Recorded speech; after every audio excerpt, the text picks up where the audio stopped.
ini ngomongin soal komunitas LGBT Pak di Indonesia. Kita tahu lah kalau ngomongin soal LGBT ini komunitasnya perkembangannya cukup masif lah di Indonesia ya. Dan kalau misalkan kita lihat negara Qatar langsung menentang LGBT. Nah kalau misalkan Pak Anies jadi presiden, sikap Pak Anies terhadap komunitas LGBT bakal gimana Pak? Itu aja sih, cepet aja.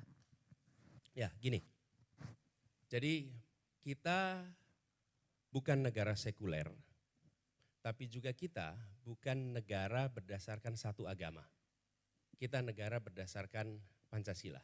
Itu pendekatan nomor satu. Jadi negara ini disusun atas rujukan Pancasila. Dalam negara sekuler tidak ada ruang bagi adopsi nilai agama dalam pengambilan keputusan. Tapi dalam negara yang berdasarkan satu agama, rujukannya pada satu agama. Kalau kita negara Pancasila, satu. Yang kedua, kita menghargai hak asasi manusia. Kita menghormati hak itu. Saya pribadi tidak setuju dengan LGBT. Okay? Dan menurut saya kami berpandangan itu bukan sesuatu yang sejalan dengan prinsip agama kita. Okay?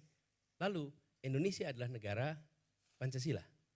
Dalam negara Pancasila ada sila pertama namanya ketuhanan yang Maha Esa.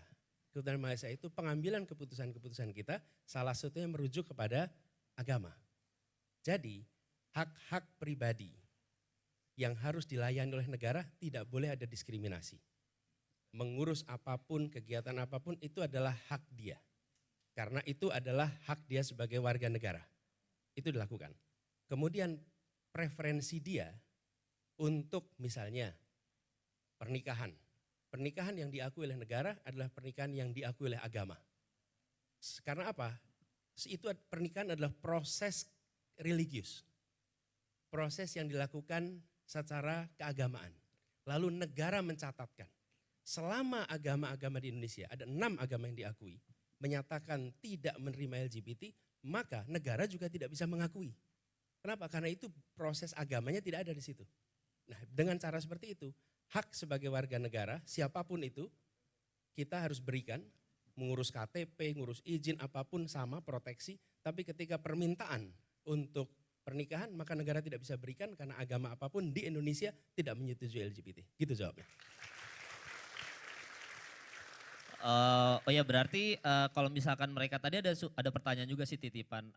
Kalau misalkan ada dari komunitas LGBT mereka punya skill dan mereka ingin mendaftar kerja berarti akan ada equal di situ ya Pak? Berarti Pak? Kan kalau bekerja ya bekerja aja. Oke.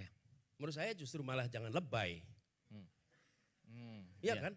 iya. Jadi ya bukan bekerja saja. Iya. Kenapa harus menonjol-nonjolkan? Menurut saya di situ seringkali problemnya. Oke. Ya, kalau menurut saya seperti Anda mau daftar pekerjaan daftar aja. Tidak usah menonjolkan apapun. Saya tidak LGBT Pak.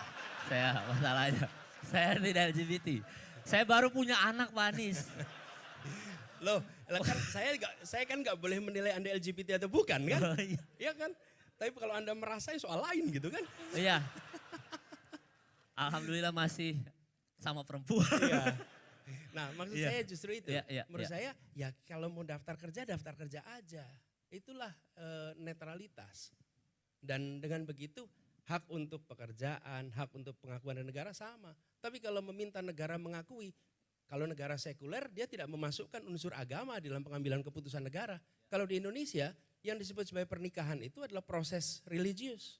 Proses keagamaan. Ketika agama tidak memberikan status menikah, negara nggak bisa mengakui itu sebagai pernikahan.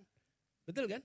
Benar. Dan 6 agama di Indonesia tidak mengakui sebagai pernikahan. Karena itulah kemudian kita juga mengatakan LGBT tidak bisa diakui di Indonesia untuk pernikahan. Sama sekali tidak bisa. Dan itulah harga mati menurut saya sekarang. Ya, oke. Oke. Dah.